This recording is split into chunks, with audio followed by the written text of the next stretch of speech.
Hey everyone, welcome to another episode of Trader Babes. I am Erica, and with me as always is my co-host Aria. Hi Erica, how are you?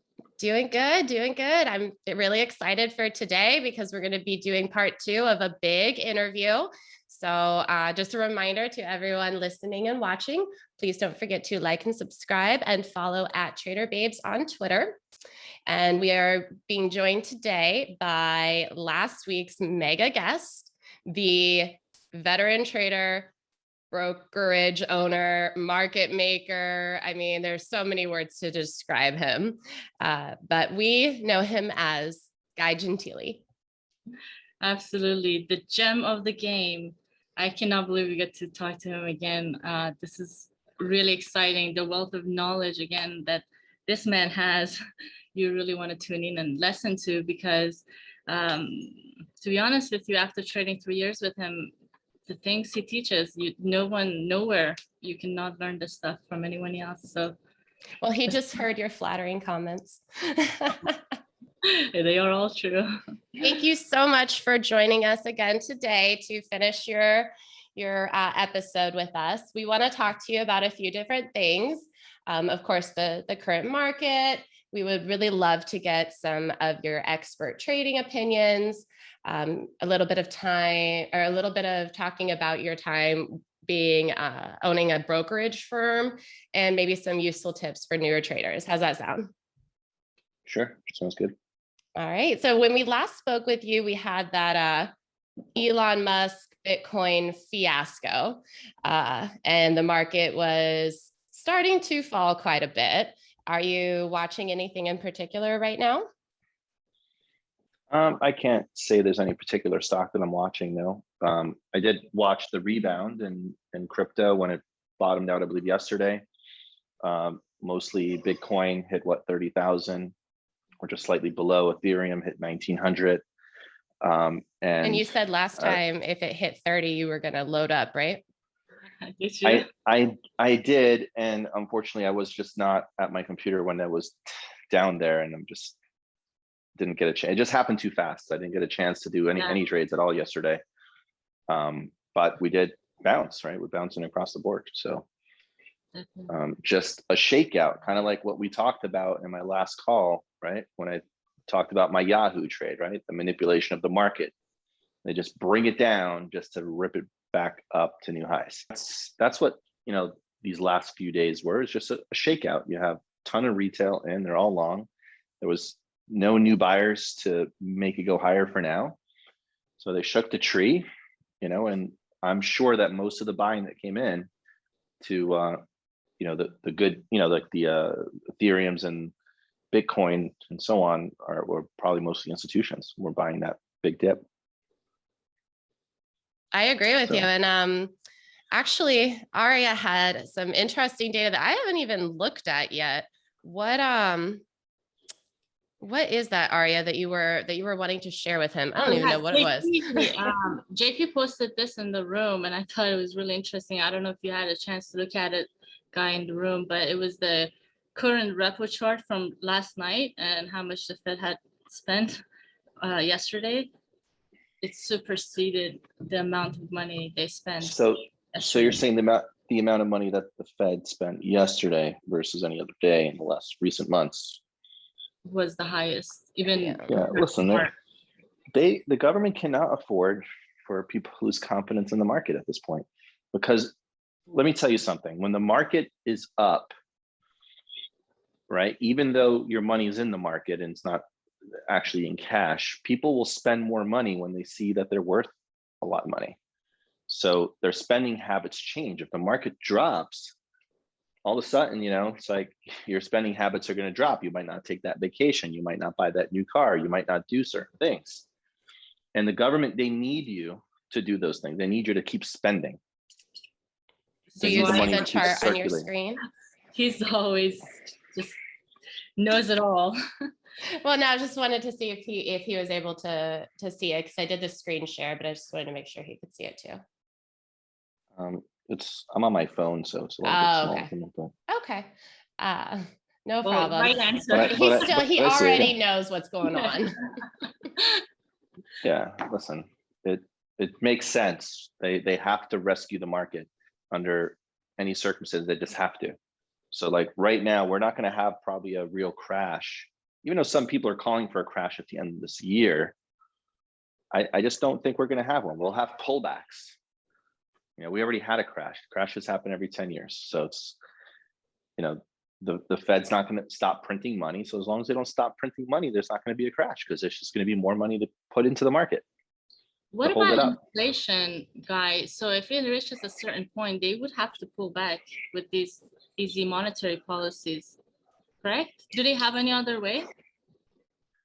Well, I mean, we're having inflation. It's not an if, right? We're definitely having inflation, but the government or the Fed is not increasing interest rates, right? So he's has to keep printing basically more money, which causes more inflation. Usually you get higher interest rates with a lot of inflation. If you look at other countries, for example, you take a country like Jamaica, for example, they have their own dollars there. If you buy their bonds, they're paying you 8% a year, where, you know, the US is probably only paying, I don't know, like 1%, 1.5% for a 10-year, 1.5% for a 10-year treasury. So the reason why those countries pay more and their interest rates are higher is because that's the only way they could attract people to hold their dollars, is by paying higher interest rates. So where the US, what they're doing is they're buying their own dollars, essentially. The Fed's buying their own debt. And we're the only country that can do that because we're the reserve currency of the world. But my point was that, of course, there's inflation, but isn't there a certain amount of inflation? Like if it gets, you know, higher than what it is, they would have to raise the interest rates. Is there such a thing where? I mean, there's no law. There's no law that forces them to have to do it, right? What forces them to have to do it is if people just don't want to hold US dollars anymore, right? Foreign nations stop trading in US dollars because they don't feel that it's secure anymore, or it has the risk of default's too high. That's when interest rates are going to go up. That's what causes interest rates to go up, is that they have to pay higher rates in order to get people to buy their dollars. Could that be the start of switching reserve currency to yen? That's another reason why they can't raise interest rates, because if they raise interest rates, the stock market will crash. Mm-hmm. Right. And how much do these outside factors, like, you know, consumer reports or inflation, things like that, do they impact your decisions when taking like long-term positions, whether they be long or short? I mean, that's going to be company specific, right? So every company has their own risk parameters, right? So if you take a company that has high debt, right, and not that much growth, but they have some growth, but, you know, because interest rates are low, they're able to keep refinancing and keep kicking the bucket down and keep growing their revenue, right? It's okay to invest in those in a low interest rate environment, but as soon as interest rates start ticking up, and if they're borrowing, let's just say $1 billion, and interest rates go up 2 or 3%, and now all of a sudden their annual expenses just went up by $200 or $300 million, they're no longer profitable. Those are the type of things I would be looking at. Then obviously, if people are spending less, right, then there's different companies that get affected with that. A pharmaceutical company is not going to get affected by people spending less. Those actually will probably do better, because people spending less means that there's a problem, and they're, you know, you have high depressions and you have all these other kind of health issues that happen in a downward economy. Healthcare companies do good, right? Yeah. In that environment, including, you know, alcoholic beverage companies and tobacco companies. Pretty much in a recession, everything that's bad for you does well. That's a really good point. But I want to rewind a little bit, because when you first started talking, you're talking about the fundamental aspects of trading, but I also wanted to get a chance to talk to you about more of the technical analysis aspect. Now, I know you said you're on your phone, so you can't really see, but I'm going to do a screen share just for everyone who's going to be watching.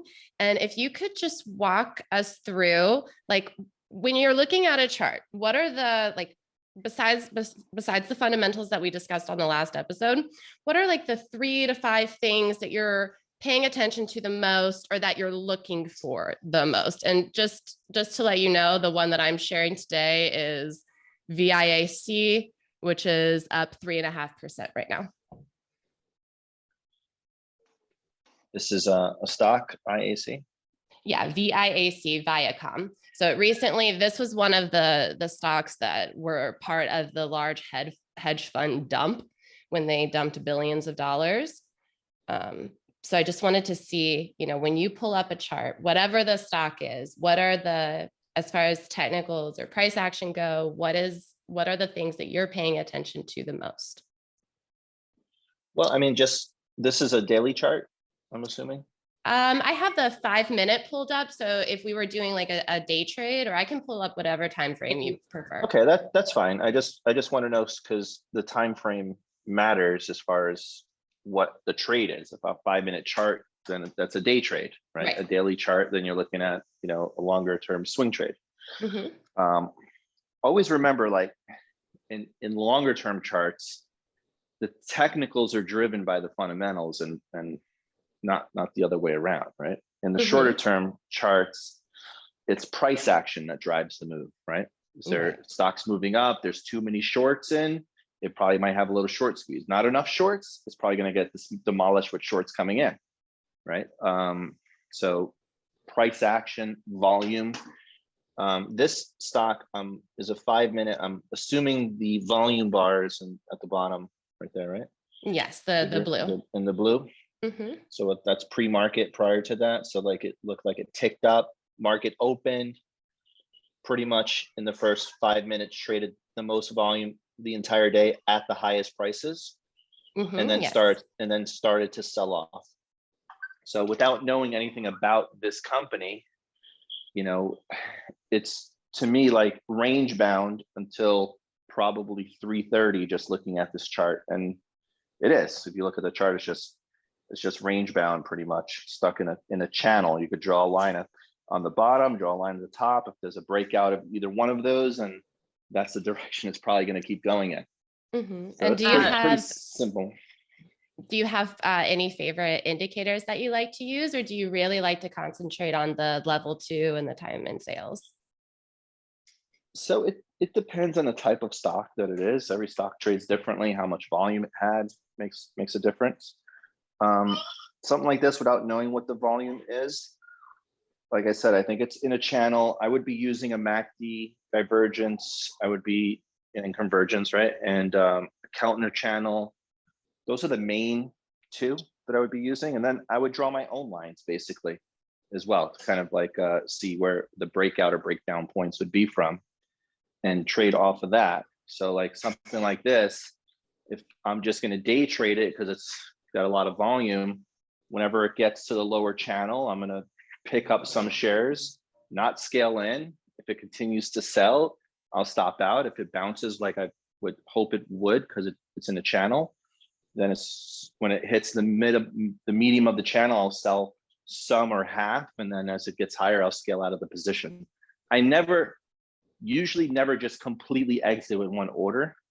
It's always multiple orders to exit, and usually multiple orders even to enter, right? So I'll enter with 3 or 4 orders, exit with 3 or 4 orders. Okay, that's a really good tip, actually, because a lot of people don't necessarily understand the concept of scaling in and scaling out. Even it doesn't really even matter if your size is small or large. You still want to be able to start practicing that. Yeah, if you're day trading, you should be doing it that way, because you will get, usually you should be able to get a better average overall price, because you're never going to be right on your first entry or exit. You're not going to get the best prices. So it just gives you a better opportunity to just get better prices if you go a quarter in at a time. So 4 scale ins, 4 scale outs, and then you just have your stops basically. So you have your 4 scale ins, 4 scale outs with stops. And they don't necessarily have to be hard stops, meaning like an actual physical stop order that's placed. It could be a mental stop. If you have a day trading platform, like the one that Speed Trader offers, then you don't really need to have hard stops on there, because it's just such a fast system. You can just get in and out so fast. It's, less than a second, you're in or out. So if you're using Robinhood or these slow brokers that are selling your order flow, that's not going to work. You're going to have to use hard stops. They're just too slow. Right. Erica, can you put the daily chart up? Because can you see it on your phone or on the screen, Guy? Here's the daily chart. The Keltner channel is on there, though. Do you want me to remove it again? Remove what?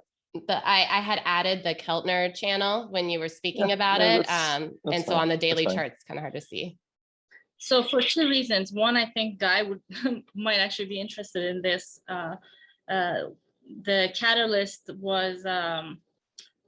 is two different upgrades, and it's very beat down stock, but well, what caused that big drop? Is that drop was caused by earnings? No. It was a massive liquidation by one of those giant hedge funds that he had to liquidate everything. Let me see which one it was. So he was why would Archegos, the giant Archegos collapse. Viacom was one of their largest holdings. Okay, I see. So when they collapsed, they had to dump hundreds of thousands of shares of the stock. So absolutely, if that's the case, it's a buy, because nothing fundamentally changed in the company other than just a liquidation. And the trend, you can see the trend on the stock prior to this liquidation is just straight up, right? So eventually it will catch some legs and keep going back up. I'm really liking this. Thanks for bringing it up. I don't know any of the fundamentals or earnings or any of those things that would play into that decision making, but just based on the chart alone, and that little bit of information, that would be a buy for me. And we talked about that last episode about what you check as far as fundamentals go. That's why I wanted to bring up a chart and go through the technical aspect, because I think that that's something that a lot of people struggle with too, is if we could just get a tiny peek inside of what you see, I feel like that's just super helpful. So thank you for going through that with us. And Ari, I'm sorry, you had another question. No, that's perfect what you said. I think a lot of people want to hear how he does it. So I'll just ask a question as we go through what he usually does. Okay. I think that, one thing I wanted to ask is something I heard you say in the room all the time is leveling up, level down, and you would have accurate price call outs before they happened. Can you tell us what that is and how are you getting such accurate price movements? Level up, I'd say. I don't remember. Yeah, you would say level up, and then you'd say level down. When a stock is moving, you'll be I think it was GME, you're GME level up, and it would I think later it would halt up or something like that. You would be able to see the next level that it was going to, it was. I think I know what you're talking about. I don't think I was calling it level up. It's probably, let me try and think what it was. It was basically, I would be able to see where the halt prices would be. Okay. Right. So, and that's something that the Speed Trader software offers. And that would be very helpful, because when there's an algo trying to cause a stock to halt up, is what I was saying. Maybe not level up, halt up. So what was it, halt up? Can't even remember. I don't know why. I remember you saying level up a few times. That's why I was confused on what it was. But yeah, that makes sense that you were referring to the halt levels. Okay. That exactly. So that's what I'm referring to, is the halt prices. And usually, like I said, if there's an algorithm running a stock and they're trying to get it halted, they're trying to get it halted so that it goes on it gets everyone's attention. XYZ stock just halted at XYZ price. So having where it's limit up is what I would say. Limit up. Yes. Thank you. Limit, not level. Oh my goodness. Limit. Yes. Thank you. All right. I had to talk about it to remember myself what it was, but it's limit up or limit down, right? So basically the DAS software that SpeedTrader has, you can configure it to tell you the limit up, limit down. And that's where these algos would try and run the stock. And sometimes if they don't want it to halt because, you know, maybe they're up to some other plans, as soon as it gets to those prices, they'll start selling to cause it to not halt. All they have to do that is just sell some shares, cause it to go down a little bit, just one tick, and it changes the level up price. Okay. Because it's calculated based on, you know, an average over a period of time, right? So if they could just let it tick down for a second, then the limit up price will change. Okay. So that's what that is. And it is important when you're scalping and day trading, you need to know, and you won't know if you're trading in Interactive Brokers or, you know, E-Trade or Robinhood. They just don't have that technology because they're not really built for day traders. You know, so you need a day trading platform if you want to be a day trader. That's very important part. I You really need the speed and you don't need I see some of these traders with their think or swim thinking that they're superheroes with all these different chart things, and like you don't need any of that stuff. It's just more noise than anything else. I really wish we could do one episode of you just talking about algos, because there's no one better to learn than you. You've pioneered things in that area. Well, I'll tell you, the algos are constantly changing, right? So just because you learn how one works, well, as soon as too many people figure out how it works, they're going to change it. Right, but you did that, right? Like for a long time with Nick. Yeah. Working with high frequency algorithms, and it's just all so mind blowing. And we'd love to make one episode just about that. Well, last episode when we started touching base on it, one of the things that you were talking about is, what do market makers, algos want to do? They want to trap longs and they want to trap shorts. And I think, Arya, you had a question about that I really liked. And I would love to get Guy's opinion on that. The trapping longs? Yeah, the long traps and then the short traps. This is one of the big things I learned from Gigi. He's very well versed on the psychology aspect of being trapped long or short. And I also want to hear some of the technicals, because our viewers want to hear the technical aspect of it as well. So if you could tell us a little bit about the psychological part of it and the technical side of it, please. About how to spot them? Yes. Well, and what to do and how to get out, how to not to fall for it and things like that. Well, I mean, the way it's a hard question to answer, but I want to do my best. Because there's two sides of the question. There's the one aspect of it is, let's talk about the longs, okay? Mm-hmm. These algorithms that are trying to trap longs, they understand what the herd is going to do overall, right? They can't control everyone, obviously, but usually if a stock is going up and it continues to go up, greed kicks in and retail longs won't sell. They just won't sell, right? So it's going up, it's going up, it's going up. And then you have FOMO that's also chasing it because it's going up. And also you have shorts, small short accounts getting blown up, causing it to go up even higher, causing even more chasing. And it's just a cycle that just keeps going and going and going until the rug gets pulled. I brought up GME for the perfect example, by the way. Right. So when that rug gets pulled, it's pulled so fast, and usually at a time when most longs can't sell it. Right. So sometimes you'll see rug pulls happen after hours where there's no liquidity. You'll see rug pulls happen in just such a short period of time that you don't really get a chance to place your order. And most of the retail, where are they trading? They're not on day trading platforms. They're trading on these shitty brokers, basically, that takes you minutes to get an order into the market. Well, those minutes can cost you 30%, 40% of the stock's value, because a stock can drop that quick. You bring up an excellent point, because that's just what we saw with Robinhood halting trading. And that's actually what we wanted to talk to you about, because you've owned brokerage firms and a lot of people still don't understand like what happened, like why was margin so volatile during the GME squeeze, and what made them raise collateral for brokerages? Like, why did they do this?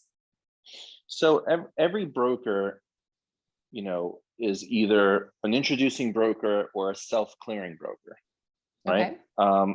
So an introducing broker basically opens your accounts, executes your trades, but they don't hold your money. They use a clearing firm to hold your money.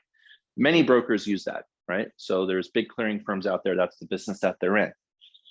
Now, clearing firms are all members of an organization called DTC or NSCC, the National Clearing Corporation, basically. So all the trades eventually go to one place to settle out.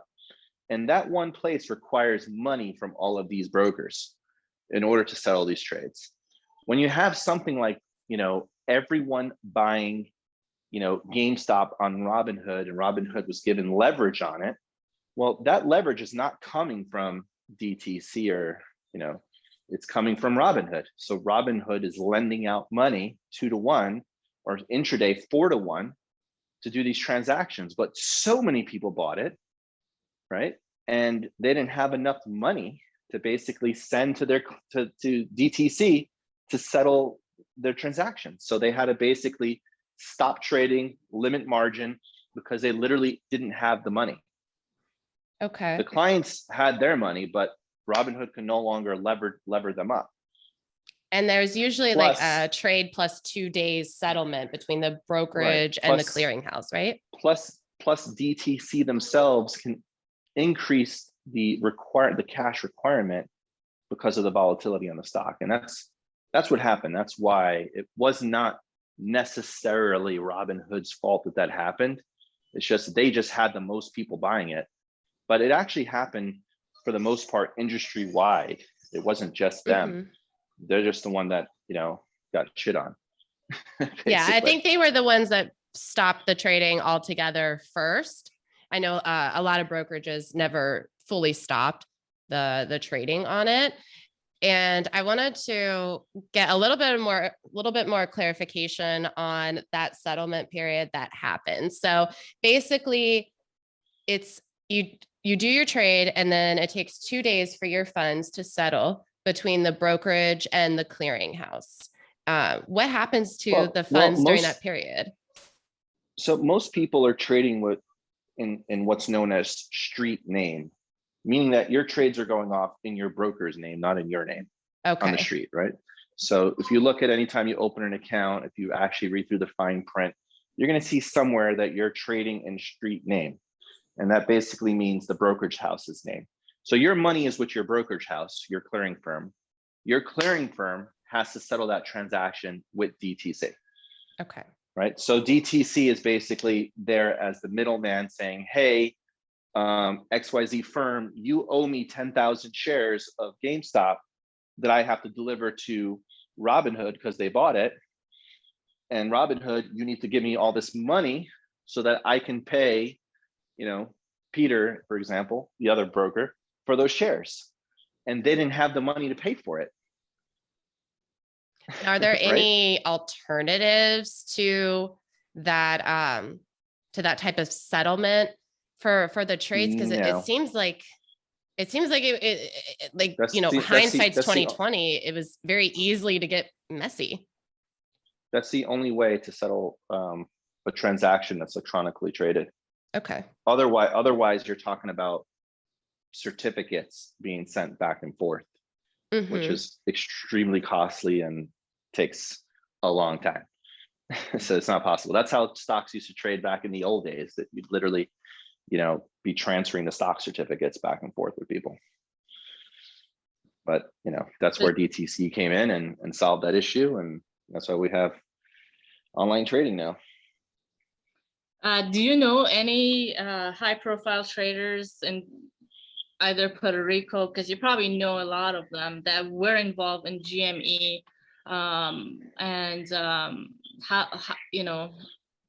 I know was a guy who at one point was down $50 million on GME. Short or and long? He was short. He was down 50 million because he shorted obviously way too early. And he got lucky that it gapped down on the day of his potential liquidation. He would have been liquidated and he would have been broke from 50 million to zero. But the next day it gapped down and he was able to recover.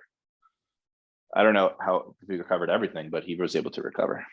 And this is probably just not one example. There's probably like multiple people you know. But listen, billions of dollars were lost for sure in that trade, in the short squeeze. Where do you think they went wrong? Yeah, was it being early? I think they weren't really wrong, right? Because the stock still is not worth what it's trading at right now. It's just no one expected, Wall Street bets to be so powerful to be able to get so many retail into the stock, right? Well, do you think that it was retail or like big money getting in on that move too? There was some big money in there as well. There's no question about that. But retail is, who was left holding the bag. The big money sold, right? Always. And then retail was basically holding the bag on it. But shorts got destroyed, annihilated. And it will take a long time for GameStop to actually come right back down. It will be a $20 stock again. It's just a matter of time. But it just takes time for it to unwind. Me being on the outside of it, because I didn't play GME during that move, because I used to own it at $2, like during the pandemic, knowing that obviously everybody is going to be playing games, and this is one of the definite stocks that's going to go up. But I sold because it barely was moving and it was holding my buying power. So just having that, knowing, acknowledging that I might FOMO into this and bring some baggage into it, I didn't trade it. But the people who lost a lot of money shorting it, because I was not emotionally involved with this chart, like I never saw an entry point for them to be in it anyways. So just because something, look at it like this. The stock went from 40. Sorry for cutting you off, but the stock basically was a $5 stock, runs to 40 in a very short period of time, holds that level for a while. Luckily, I was short. I got out. I took a tiny loss on it after being up. I didn't take the profit, but we were against each other one day. Remember? I do remember, but I got out. And I didn't get hurt. Then I basically didn't trade it for a little while, and then all of a sudden it's at $80 or some crazy number, and I just happened to turn my computer, and it was just like 56, and then boom, 80, and I shorted a whole bunch of it, whatever I could, and covered right away for a 10-point dip. And yeah, that was a good short. But then what? It went to 120, then 200, then 300, and 400, and 500. It hit $500. Which is insane. No one could have predicted that besides me. I did predict it. I go back to my tweets, but no, I believe it. You always do. But was the 1,000 prediction a joke, or were you really thinking it was going to happen? I don't remember making that one. I do remember the $500 one. It just seemed to me like that's where it's going to go. Like it's just gravitating to that number. And it went there for a very brief period. I believe it was pre-market. My broker would not let my broker did not allow me to short it. I was ready to buy puts, short whatever I could. They would not let me short it. That would have been a game changer trade on that short, because it dropped to like, I don't know, it went down to as low as $40 within days from there.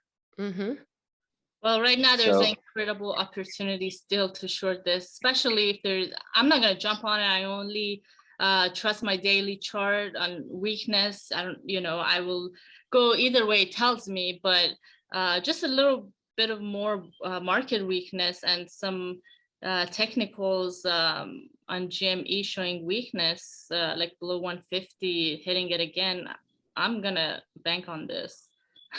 I pulled up the daily chart for GME again, by the way, so you guys can see.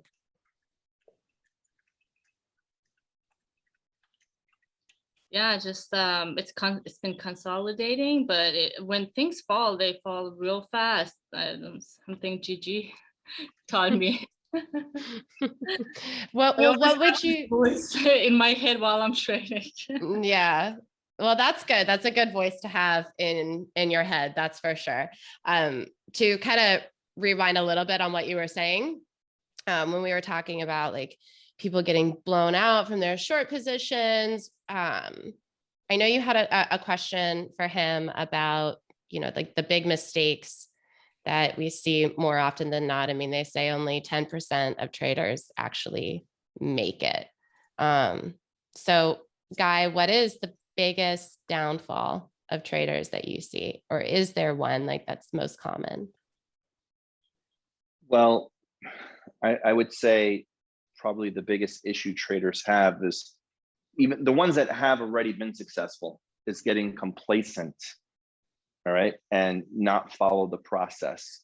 Because what happens, it's very easy to get lazy, okay? It just is. It's happened to me before, right? Where you have a process, that process is working, so you're just making money, and it seems like it's just easy money, and it's just going to keep being easy money. So what happens is you start to not do the process because it just seems so easy that you just throw a dart, you're always going to be right. And then what happens is, the worst thing that can happen is that you get lazy and it works 1 or 2 times, and then you get even lazier, and that's when the big fuck up comes. Mm-hmm.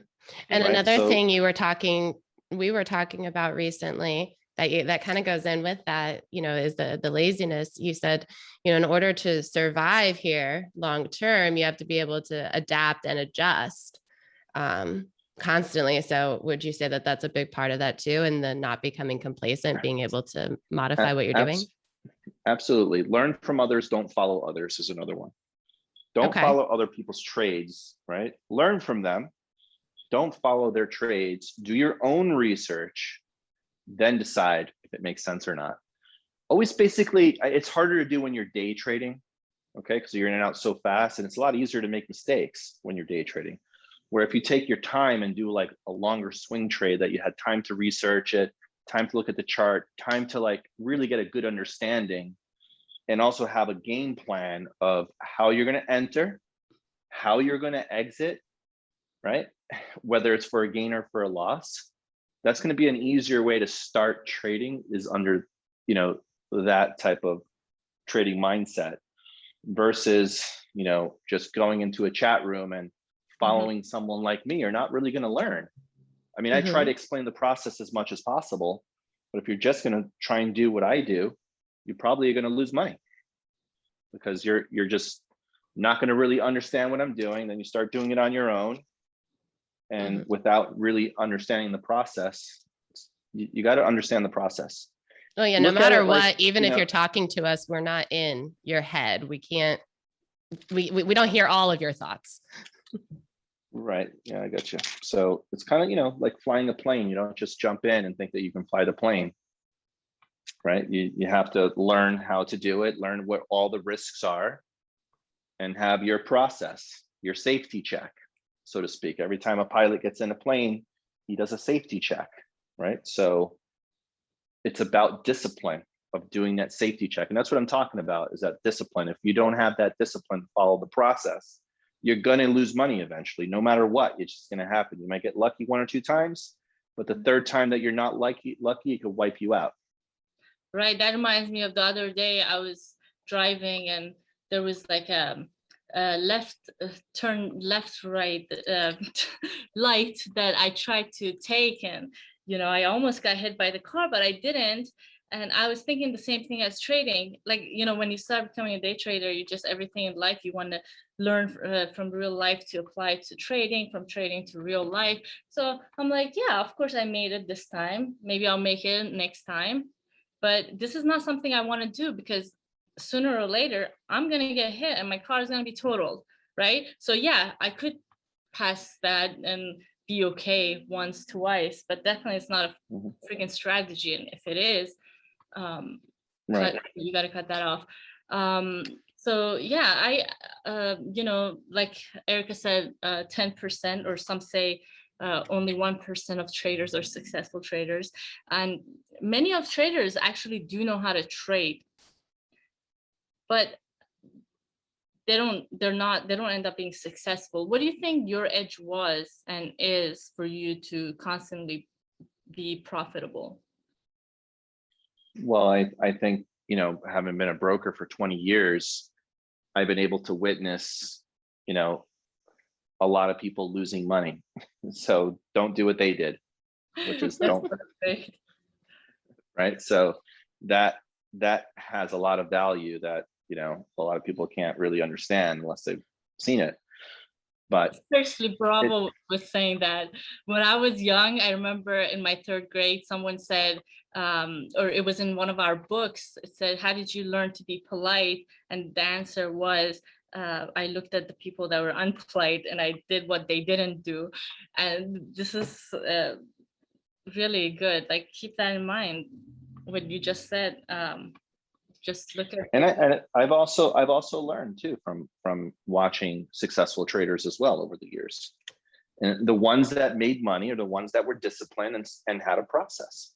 And that's all it comes down to. When I had my algorithms that were trading for me, essentially, and I just had to code it essentially, or like write what it should do under certain circumstances. There's no human emotion involved. It was just a process.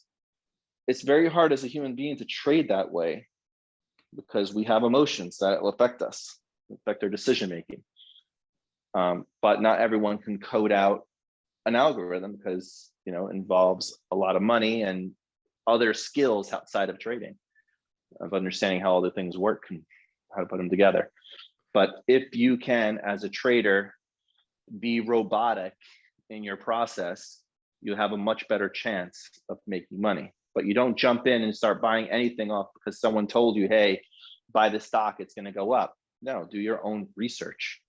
Come up with your own conclusion as to why it needs to go up or down. Come up with what risk you want to take, what money you're willing to risk, how much you're willing to lose, right? And also, what is your projection of where it could potentially go? Where are you going to take your profit? That's where a lot of people lose money. You have a stock like GameStop. I'm sure there's people that owned it at 30, saw it go to 500 and never sold it. And then when it gets back down to 40, they sold it. They're like, oh, I missed it.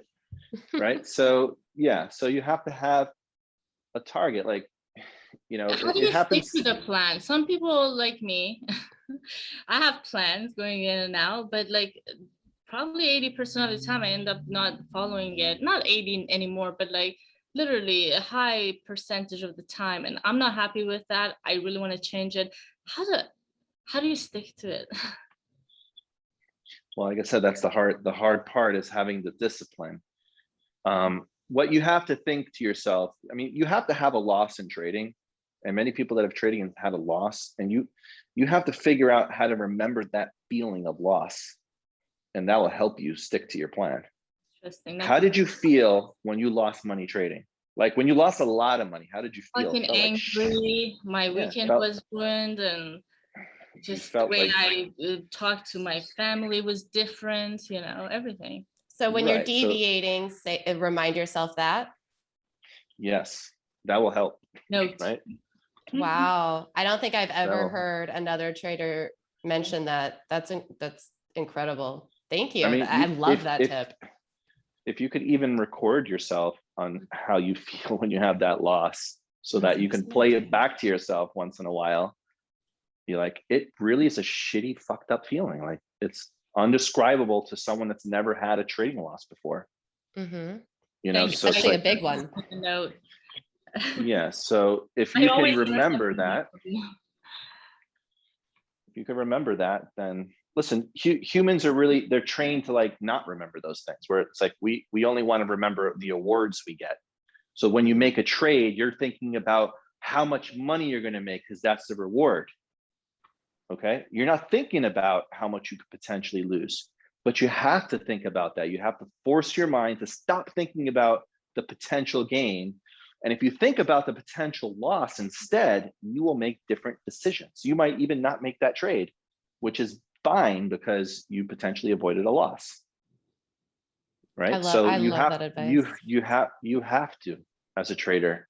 And listen, I've learned, it took me a long time to learn these things that I'm telling you right now. Like I had to lose money many, many times over and over to realize that, wait, I just don't like that feeling.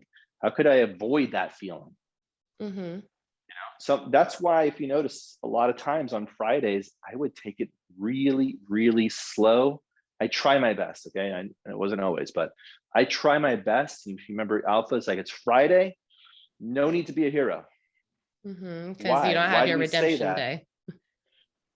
That, and we want to make sure we don't have a bad weekend. Yeah.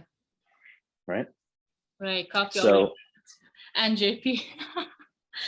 Yeah, so that's the reason for that. It's like, you don't want to go home on a Friday with a loss. Even a small loss is okay, but anything that's a little too big, it's just like, you just have a bad, terrible weekend. Like, and weekends are made to, like, have a couple of drinks, couple of margaritas, and decompress, enjoy, go to the beach. Like, if you have a beach, which I do, which is awesome. But so you recommend getting a beach? No, I'm just kidding. Yep. I think we lost Aria. Her connection probably went out. But I think we reached the end of our questions anyway. The one last thing that I really wanted to ask you, and thank you for taking the time to talk to us, is what is next for you? Are you going to be doing the same kind of trading? Or are you going to continue education? What's next? I'm working on a project that is going to kick people in the fucking ass. That's what I'm working on, but I'm not going to say what it is yet. Oh, I like the teaser though. Episode part 3. You just gave the teaser for it. Maybe episode 100. But yeah, okay, then I like that even better. But I'm definitely not ready to release it, but it's going to be kick-ass. Well, I'm excited to see what it is. I know that it'll probably blow a lot of people away. You have to let us know.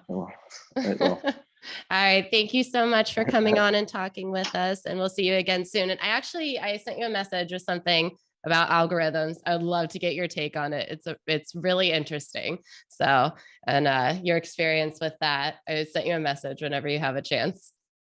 And one very last thing. Guy, do you have any inspirational messages for our viewers? Well, I will tell you that you should never give up on what your passions are. That is my message. I never did. I never gave up on my passions. Trading was always my passion. I never gave up, even when I was down in the dumps, and it's happened before where I've just been in just terrible positions. And somehow, like, I was able to constantly keep learning, right? And improve myself. So always be in the constant state of improvement, and don't give up on your passions. That's it. And change your life, huh? As you say. Beautiful, beautiful. Thank you so much. Have a great weekend, and we'll talk to you again soon. Sounds great. Have a great weekend. Bye-bye. Bye. Okay, bye. Want more Trader Babes? Subscribe now and connect with us on social media for exclusive content and access you won't find anywhere else. And we'll see you right here on the next unforgettable episode of Trader Babes.